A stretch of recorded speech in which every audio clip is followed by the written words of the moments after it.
بسم الله الرحمن الرحیم. قدرمندو لیدونکو اوریدونکو او ګرانو هیوادوالو سلامونه او احترامات مې ومنئ. نن 18 د جنوري کال 2018 چې د شنبې ورځ سره سمون خوري ستاسې په خدمت کې حاضر یم. د نن ورځې په موضوعاتو کې نړیوال موضوعات دي چې هغه ډېر مهم دي او په حساب د نړۍ حالات ډېر کړکېچن حالت دغې ته رسېدلي دي. همدارنګه د خیبر پښتونخوا او بلوچستان راپورونه دي او په اخر کې د هغه خويندو ورونو نمونه دي چې په برنامه کې ګډون کړی دی، کومنټ سودای لیکلي دي او په برنامه کې اشتراک کړی دی. بلخصوص د خويندو نمونه اخلم ځکه د تعداد کم دی او د ورونو مننه کوم په اخر کې د ورسي راځو نړیوالو موضوعاتو ته. څرنګه چې تاسو ته د تیر ورځې په برنامه کې ما ویلي و چې امکانات د دشته دی چې په 40 ساعتو کې دننه امریکا پر ایران باندې برید وکړي او دا خبر د اروپאי ټولنې د خوانه ورکړ شوی و چې د امریکای برید په 40 ساعتو کې ممکن دی. اما په اخري دقیقه د وخت چې را ورسید، یعنی پرون زموږ تاسو د ماسختن او د هغې د سحر وخت، نو ډونالد ټرمپ نتانیاهو ته زنګ وه، ټلیفون یې وکړ او هغه ته یې ویلې چې نن زموږ دا حمله چې ده دا ممکنه نه ده، دا په زنډېدو ته ولیږي او د ده په حساب هغه شرایط ورته آماده نه دي. په ده هکله نظریات دا وړاندې شول چې نتانیاهو په خپله دا خبره کړې ده چې دا په معنا د ده نه ده چې امریکا به په ایران باندې برید نه کوي، بلکې دا صرف زنډېدلې ده او د زنډېدلو علت دا دی چې د خپل امریکا ځینې هغه حالات دي چې نوي معلوماتو او د دغې په بنسټ باندې دا زنډېدلې ده او دوی خپل په ستراتیژي کې لږ څه بدلون راوړی دی. وال سټریټ ژورنال د امریکې لیکلي دي چې دا حمله په نسبت د دې چې کافي قوا په سیمه کې موجوده نه وه، نو دا په حمله معطله کړلی شوې ده او ویل شوي دي چې اوس دا د پیټ هاګسټ وزیر د جګړې وزیر یا وزیر دفاع د امریکې دا خبره وکړله چې منګه په جنوب د چین کې د یو لویه کښتۍ ده په نامه د SS ابراهام لینکن. دا کښتۍ چې د کې کم از کم 90 جنگي جهازونه دي، 15 هلیکوپټرې دي، 15,000 پوځ دی او همدارنګه نور میزایلونه دا هم پکې شته دی او دا یو کښتۍ چې د کښتۍ ترڅنګ 15 نورې د محافظتي کښتیګانې چې په خپل ذات کې هغه لوی کښتۍ دي، خو هغه د ترڅنګ یو ځای حرکت کوي. نو په مجموع کې یعنی 15 هغه یو دا شپږ کښتیو ته امر شوی دی چې دا د خلیج فارس سیمې ته دی راورسیږي او ویل کېږي چې دا چې کله د چین د جنوبي سویلي ساحې نه حرکت کوي تر څو چې ایران ته رارسیږي یوه اونۍ نیسي. نو د دې معنا دا ده چې دوی دا جګړه یو اونۍ ماتل کړې ده او دوی به د دې لپاره آمادګي نیسي، ځکه دوی وایي چې ممکنه ده چې دا جګړه سیمه کې په خپل شکل بدل کړي او په عین حال کې د دې بل یو دلیل دا کېدی شي چې د روسیې او چین ښکاره توګه باندې امریکې ته دا اخطار ورکړی دی چې که ته په ایران باندې برید وکړې موږ به جنګ کې را داخلیږو او د ایران نه به دفاع کوو. نو په داسې یو حالت کې دا ښکاره خبره ده چې دا جنګ د ساحې نه د خپل حدودو نه وځي. همدارنګې په سیمه کې بغیر له پاکستان نه، جز له پاکستان نه، عربستان سعودي، همدارنګې ترکیې، همدارنګې اسلامي نړۍ او د خاورو ټوله دا دغه کړی دی چې د دې برید ګټه سیمې ته نشته دی، ضرر یې ډېر زیات دی، دا د دې نه دی ډډه وکړلی شي. نو په دې اساس باندې فلحال په دغه مقطع کې دغه حمله چې دی 40 ساعتو کې متوقع وه دا زنډېدلې ده او دا به ممکنه ده چې د دې خپل قوت دلته تجدید کړي یا تجدید کړي. په دواړو صورتو کې چې هم تجدید شي او هم تشدید شي دی به بیا دوباره خپل پلان د عملی دغه کیږي. په همدارنګه د ترکیې وزیر د خارجه یعنی اکان فیدان ویلی دی چې موږ د امریکای د هر نوع برید د ایران په خلاف یو او د په مقابل کې به موږ خپل دریځ نیسو او درېږو به. یعنی دوی دلته د کړي او د پرون می تاسو ویلو چې 100,000 قوا دوی خپل د سرحد ته رسولې ده، ویلي چې د ایران د دفاع لپاره چې ما تاسو ویل چې والله عالم د ایران د دفاع لپاره یې کوي یا د امریکې په ګټه به دا لا نه ده معلومه. همدارنګه پاکستان د 10,000 قواو خبرونه دي چې دا به د بلوچستان سرحد ته د ایران ته رسیږي. البته پاکستان هم د اشاره ورکړي چې دا 10,000 قواو د میزایلونو او راکټونو او د تیاری چې د آماده کړي دي دا به د ایران د ملاتړ لپاره، خو زه فکر نه کوم چې دا د ایران د ملاتړ لپاره، دا په آخري وخت کې به د ایران د وهلو لپاره، د تغییر د نظام لپاره، ترڅو د امریکې نه کریډټ هم واخلي او د دغه قواو د دې پیسې په میلیارډونو واخلي. نو زما د خپل دا تحلیل دی دا چې په صحنه کې څه کیږي، آیا واقعا د خپل هغه نیتونه بدل شوي دي، ترکیه، د عربستان سعودي، د ایران په متعلق باندې د پاکستان دا نظریه بدله شوې ده، دا والله اعلم. ټرمپ هم دا ادعا کړې ده چې د خبرداري په وجه نه ایران د هغه 800 کسانو چې په لاریونونو کې نیولي وو او اعدام حکم پې باندې شوی و د هغه اعدام یې معطل کړی دی، ویلي دي چې دا زما د ګواښ له وجې شوی دی، اوس دا اعدامونه به نه کیږي. همدارنګې پس له هغې نه چې ایران خپل فضایي حدود په نړیوالو پروازونو باندې ممنوع کړل، ویې تړل، په دغه جریانو کې چې دغه تړل 15 ساعتو لپاره وو، په دې 15 ساعتو کې د چین نه ډېرې لویې الوتکې یعنی غولپیکر دا ایران ته راغلي دي او په دې کې خپل د ایرانی تیاری هم په نامه د مهان یا میهن دا تیاری چې د چین نه ایران ته راغلي دي او ویل کېږي چې دې کې کافي قوي او دا نظامی تجهیزاتو یې ده استول شوي دي، خو د هغې جزئیات نه دي ورکړل شوي. همدارنګې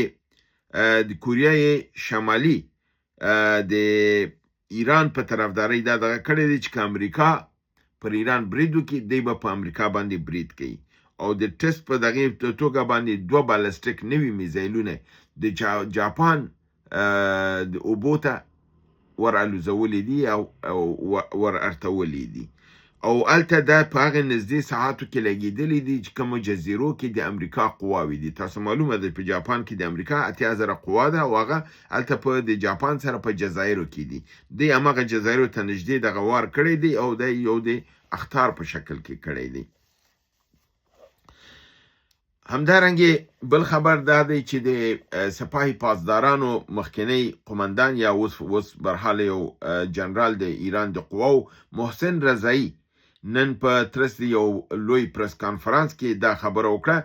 چې د امریکا ټرمپ وایي چې زمونږ لاس په ماشه دی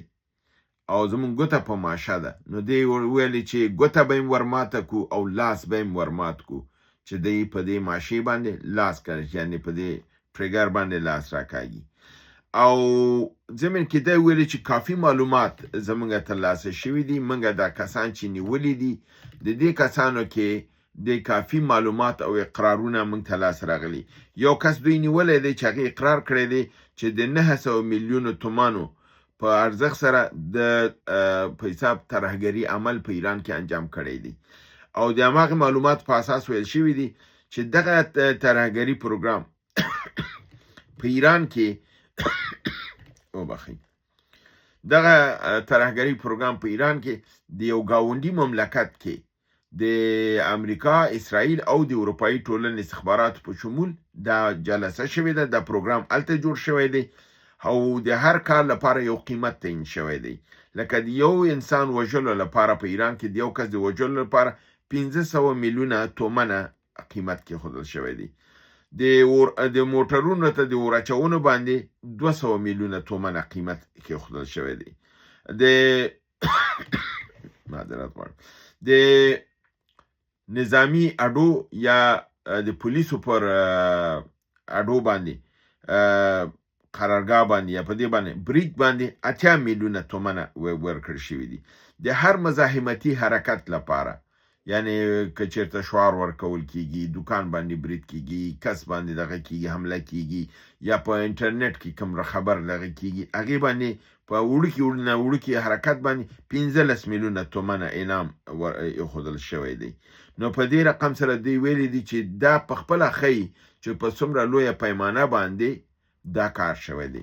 بل دا دی چې ایران دا وایي چې دا کسان چې وژل شوي دي او دوی ادعا کوي چې ډېر کسان وژل شوي دي دا کار د دوی خپلو دی وایي چې ډېر کسان په چاقو وهل شوي دي او د ډېر نږدې نه یعنې څنګ تر څنګه وار د چاقو باندې خلک وهل شوي دي او بل دا دی چې کوم یو چې په ډزو وهل شوي دي هغه هم د ډېر نږدې رنج نه په سر باندې وهل شوي دي یعنې داسې لکه څوک چې چا شاته و وار یې کړی دی او اسلحه یې خپله پټه کړې ده دغه د هوا نه وار راغی ولګېده وایي چې دا کار قصدن داسې شوی دی او 80% د دغه واقعاتو ویلي چې د دغه پلان لاندې شوي دي د لنډ نږدې ډزو او د چاقوګانو په ذریعه باندې د کسانو وژل شوي دي او دا ویل کېږي چې په دې کې دا پلان د سیمې د استخباراتو او د اسرائیل د استخباراتو په اشتراک سره دا کاملا جوړ شوي دي بل ایران دا دغه کړی دی چې ایران ته مسلح کسان چې ډېر راغلي دي او دوی ګرفتاره کړي دي او په هغه باندې د هغوی په حساب لږ زره اعصاب هم خراب دي هغه دا دی چې دا ډېر کسان د کراچۍ نه مسلح شوي دي او ایران ته استول شوي دي یعنی دا کمی کشتیګانې چې د اسرائیل او امریکا کراچۍ ته راغلي اسلحې راوړي کراچۍ ته د کراچۍ نه دوی مسلح شوي دي ټریننګ شوي دي بیا دوی لیږل شوي دي ایران ته او دې باندې ایران دا کړی دی چې دوی به دا معلومات دوی ترلاسه کړي دي د ځواب به دوی پاکستان ته ورکوي خو په عین حال کې وایي چې دوی دا خبرې د پاکستان د حکومت سره یو ځای کړي دي دوی امید لري چې پاکستان به د مخه ونیسي چې هغه خپله پلان د ستا د وهلو جوړی نو ستا مخه به څنګه ونیسي یعنې دا توقع کول کاملا یو لویه سیاسي اشتباه ده په همدارنګې په نړیوال موضوعاتو کې اروپایي ټولنې د ګرینلینډ د دفاع لپاره یو څه تعداد قوا نظامي قوا ګرینلینډ ته لیږلي دي او دی ویلي چې دا به د ګرینلینډ د امریکا د احتمالي د برید په مقابل کې د دفاع لپاره به دا قوا هلته وي یعنې دا خپله ظاهروي چې اروپا تیاری نیسي د امریکا د ممکنه حملې د ګرینلینډ باندې نو دوی خپل قوا هلته ورولېږله او دا خبره هم څنګه کړې ده چې دا یوازې د ډنمارک مسله نه ده چې ډنمارک د دې اروپایي ټولنې غړی دی د ناتو غړی دی او د دفاع په موږ ده بلکې چون دا د ناتو مسله ده او د ټول اروپا مسله ده او د ګرینلینډ دفاع په موږ باندې واجبه ده نو موږ دا قوا لیږلې ده او موږ به په هر قیمت د ګرینلینډ او د اروپا د هرې بلې خاورې نه به دفاع کوو اخري خبر د نړیوالو دا دی چې اسرائیل پر لبنان او پر سوریې باندې بریدونه کړي دي په لبنان کې هم ملکی وګړي وژلي دي او د سوریې په جنوبي ساحه کې هم ملکی وګړي وژلي دي او ډیر زیات ورانه کړي دي کورونه دوی تخریب کړي دي نو په دې رنګ بادار لګیا دی دغه ته دا خبره هم ډیره دی لازمی ده چې اسرائیل دا خبره کړې ده چې په خپل دی اگر چې دا خبره دی په حساب د نړیوالو دغه نه دی په حساب راپور په اساس دی چې ویل کېږي چې اسرائیل هغه آمادګي او تیاری لپاره د جنگ نه لري چې کوم یو توقع کېږي او که چیرته دلته برید په ایران وشي او ایران په دې برید وکړي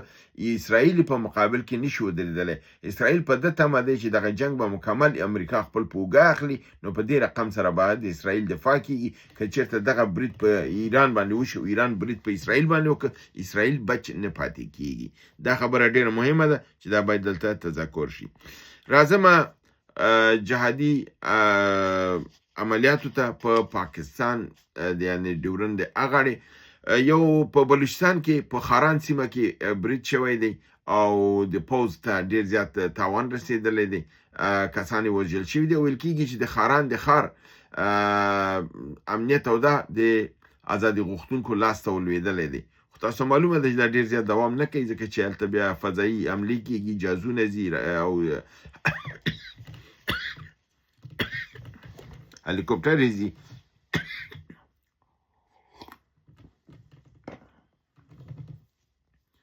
او دی بیا هلته برید کوي نو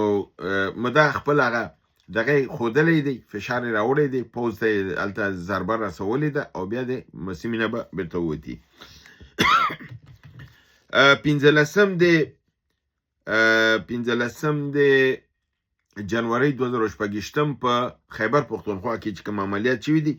په شمالي وزیرستان کې د میرعلي ولسوالۍ د ایدک په سیمه کې د پوځ پر پوستې باندې برید شوی دی مالي او ځاني تلفات ور اوښتي دي وزیرستان شمالي د میرعلي ولسوالۍ د خوشحالۍ په سیمه کې په 3 نظامي ګاډو باندې یا موټرونو باندې برید شوی دی. یو موټر تخریب شوی دی، 2 نور د ساحې نه وتي دي او په دې کې مرګ ژوبله هم ورته اوښتې ده. په بنو ولایت ولسوالۍ سیټي کې په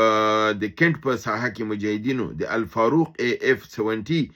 توغندي ارتولي دي چې په دغه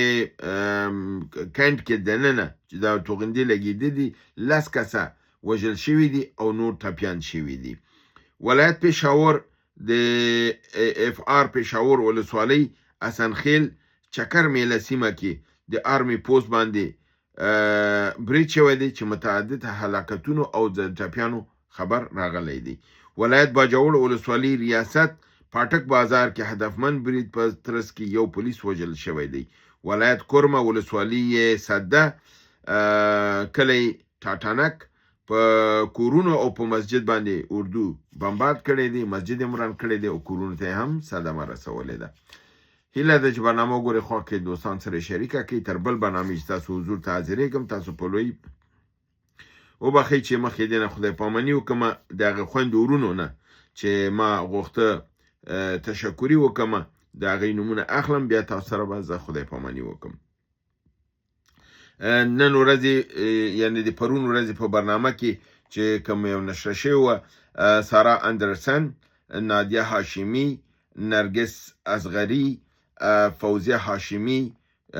ویدا دورانی، مدینه خور، همدارنګه ثنا امان،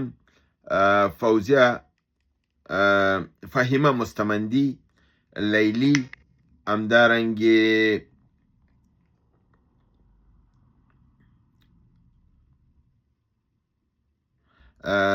زکیه ابهات،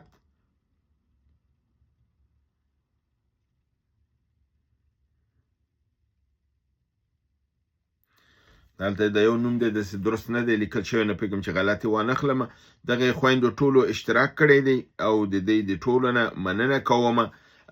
د دعاګانې لیکلي، کومنټس یې لیکلي دي او هلته یې ګډون کړی دی. با ورونو هم بعضې هلته ډېر ښه کومنټس لیکلي دي، بعضې زما په خبرو باندې تبصرې کړي دي او ګډ چې تبصرې هماغه دي چې ما کوم خبرې کړي دي دوی بیرته د خپل د نظر په شکل کې هغه وړاندې کړي. کېدای شي زما بعضې الفاظو دی باندې دوی نه پوه شوي، خپل په ساده الفاظو یې بیرته راته لیکل کړي دي. نو په دې اساس باندې د دې ټولو نه مننه کوم. امید دی چې تاسو همدارنګې ما سره همکار اوسئ او ګډون را سره وکړئ. په همدې هیله چې تاسو هغه نوم چې دلته غلط رانه لیکل شوی هغه د حمیده جان خور نومو چې دغه د په حساب هغه هم کومنټس کړي دي او هلته خپل نیک نظریات شریک کړي دي. نو د ټولو نه مننه کوم. تاسو ته د لوی پروردګانه په بریالیتوب کامیابي غواړم او ستاسو ملاتړ همکاري همیش زما ته ضرورت دی. تاسو معلومه ده چې پس له هغې نه نوی چینل جوړ شوي و او زما لیدونکي بل چینل ته تلي و، نو د هغې تاثیر زما په چینل باندې تر اوسه پورې دی، ځکه چې هغه دوستان تلي و بیرته خپل چینل ته نه دي راغلي. چې دا ولې نه دي راغلي په دې علت نه پوهېږم، خو هلته زما زړې برنامې لیدلې او دلته روزمره تازه زه برنامې کوم. هیله ده چې دغه دوستان بیرته راوګرځېږي، بیرته خپل چینل ته او خپل برنامې زموږ سره وګوري او خپل نظریات را سره شریک کړي. ستاسو ټول نظریات او کومنټس مې لیدلي دي، هلته مې تاسو ته خپل چاته مې لیکلو باندې او چاته په قلب او په لایک سره هلته مې ځواب ورکړی دی. هیله ده چې هغه وګورئ. په همدې هیله تاسو لوی پروردګار باندې سپارم. وما علینا الا البلاغ.